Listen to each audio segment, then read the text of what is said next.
पक्ष शहराध्यक्ष काल आझर जमादार यांनी प्रहार जनशक्ती पक्षाचे कार्याध्यक्ष खालिदभाई मणियार यांना खंडी मागतो, ट्रस्टीला हे ते अशा वेगवेगळ्या पद्धतीचे आरोप केले। त्याला प्रतिउत्तर म्हणून प्रहार जनशक्ती पक्ष शहराध्यक्ष या नात्याने मी उत्तर देणं फार गरजेचं आहे। आम्हाला प्रहारला असेल, खालिद मणियारला असेल, आपल्या मीडियाच्या मार्फत न्याय द्यावा ही प्रथमतः विनंती करतो आणि त्या आझर जमादारचा निषेध करतो। कारण जो 80 लाखाचा भ्रष्टाचार स्वतः ट्रस्टींनी पत्र दिलेला 80 लाखाचा भ्रष्टाचार केला म्हणून तो परत तिथं अध्यक्ष किंवा उपाध्यक्ष सचिव म्हणून बसतो, ही फार दयनीय बाब आहे। विशेष म्हणजे तुम्हाला सांगतो, आणि हा व्यक्ती पाच मस्जिदवर ट्रस्टी म्हणून जातो। खरं तर एका मस्जिदवर एक माणूस ट्रस्टी असू शकतो।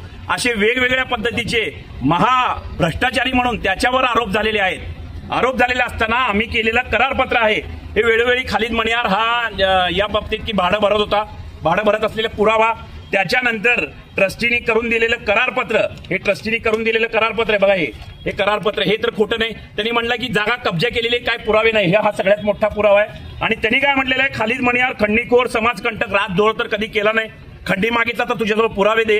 त्याच्यानंतर भूमाफिया म्हटलंय, भूमाफिया मस्जिद ट्रस्टीची जागा 300 स्क्वेअर फूट, ती कुठं भूमाफिया म्हणजे 2-5 एकर कब्जा करणं म्हणजे भूमाफिया।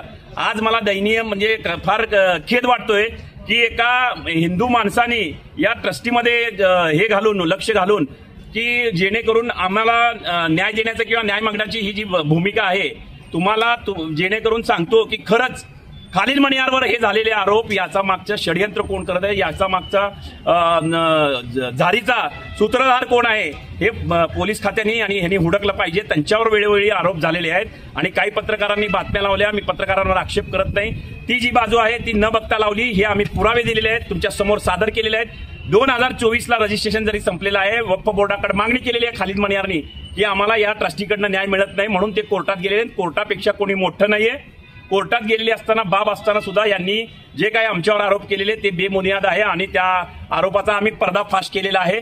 तर मीडियाच्या माध्यमातून आणि पोलीस प्रशासनाला विनंती करतो की याच्या मागचा कोण आहे, त्याचे सूत्रधार कोण आहेत, तर आम्ही त्याचे कपडे प्रहारच्या माध्यमातूून फाडल्याशिवाय सोडणार नाही, जिथं दिसेल तिथं ठोकल्याशिवाय सोडणार नाही। धन्यवाद। सांगा, जर काही तुम्हाला जर उत्तरं द्यायची असतील किंवा निवेदन द्यायचं असेल तर बच्चू भाऊन आल्या याच्या आधी 4 दिवस आधी त्यांना अमरावतीला जाऊन द्यायचं किंवा 4 दिवस नंतर, ज्या दिवशी प्रहारचा चांगला सामाजिक कार्यक्रम असताना तुम्ही जाणून बुजून त्याच्यात ठिणगी टाकायचा प्रयत्न करत आहात, तर हे कदापिही प्रहार जनशक्ती पक्ष हे सहन करणार नाही। खालिद मणियार हा दानशूर माणूस आहे, तुम्ही एक नाही 10 जणांना विचारा, वेळोवेळी अपंग असतील, दिव्यांग असतील, कुणाचं लग्न असेल, कुणाचं कार्य असेल, कुणाची मयत असेल, तरी सुद्धा खालिद मणियार 5-10 हजार रुपये, कुणाचं लग्न असेल, तांदूळ असेल, गहू असेल, वेळोवेळी अपंगांसाठी ते घरटे बच्चूभाऊंच्या वाढदिवसानिमित्त घरं बनवले, ते दान केलेले आहेत। वेळोवेळी हे समाजकार्य करणाऱ्या माणसाला समाजकंटकांनी, राजद्रोही तो आहे, समाजकंटक तो आहे, खंडणीखोर तू आहे, असं असताना तू खालिद मणियार जे काही बोललेलं आहे त्याचा निषेध करतो ना आम्ही पुराव्यासहित तुझ्या विरोधात कोर्टात जाणार, तुझा म्हणजे जेणेकरून पोलिसांना सांगून गुन्हा दाखल करायला लावणार, तक्रार देऊन, या सगळ्या गोष्टी आम्ही प्रहारच्या माध्यमातून त्याच्या प्रतिबंधात्मक कारवाई पण झाली होती खालिद मणियारवर। तुम्ही खालिद मणियार यांचं गुणगान केलं, कौतुक केलं, परंतु फौजाचौडी पोलीस स्टेशनमध्ये काही दिवसांपूर्वी प्रतिबंधात्मक कारवाई झालेली आहे खालिद मणियारवर। प्रतिबंधात्मक कारवाई झालेली आहे याच प्रकरणात झालेली आहे, याच प्रकरणात खालिद मणियारवर ती नॉमिनल एनसी होती। त्यांनी पोलिसांनी काय केलं, दोन्ही बाजू ऐकायची होती, दोन्ही बाजू त्यांची तक्रार घेतली आणि 2 महिन्यानंतर म्हणजे जाणून बुजून प्रतिबंधात्मक कारवाई केली। जर तक्रार 2 महिने आधी दिली तर त्याच दिवशी प्रतिबंधात्मक कारवाई करायची होती, 15 दिवसानंतर करायची होती, 16व्या दिवशी करायची होती, 2 महिन्यानंतर केली। म्हणजे हे काय पोलिसांना पण कोणीतरी म्हणजे सांगासांगी काम करत आहे, पोलिसांची सुद्धा कान भरत आहे, यात त्यांचाही दोष नाहीये। पण जेणेकरून या सर्व गोष्टीचे प्रहारला टार्गेट केलं जाते, कारण प्रहार वेळोवेळी आंदोलन करणे, सगळ्या प्रशासनाला प्रहारचा त्रास होत आहे वेळोवेळी आंदोलन केल्यामुळे, म्हणून प्रहारला हे टार्गेट केलं जातं। ओके, शेवटचा एक प्रश्न आहे, खालिद मणियार जे आहेत तुमचे पदाधिकारी? बिलकुल नाही। का करायची जागा रिकामी? 2024 पर्यंत आम्ही वेळोवेळी भाडं भरलेलं आहे, त्याच्यानंतर वक्फकडे मागणी केलेली आहे। मला सांगा, जर मस्जिद ट्रस्टीने जर न्याय नाही दिला तर आम्ही न्याय कुणाकडे मागायचा? वक्फ बोर्डाकडे जाणार त्यांनी, मग वक्फ बोर्डाकडे त्यांनी तक्रार दिलेली आहे, वक्फ बोर्डाने सुद्धा न्याय दिला नाही म्हणून कोर्टात गेलेले।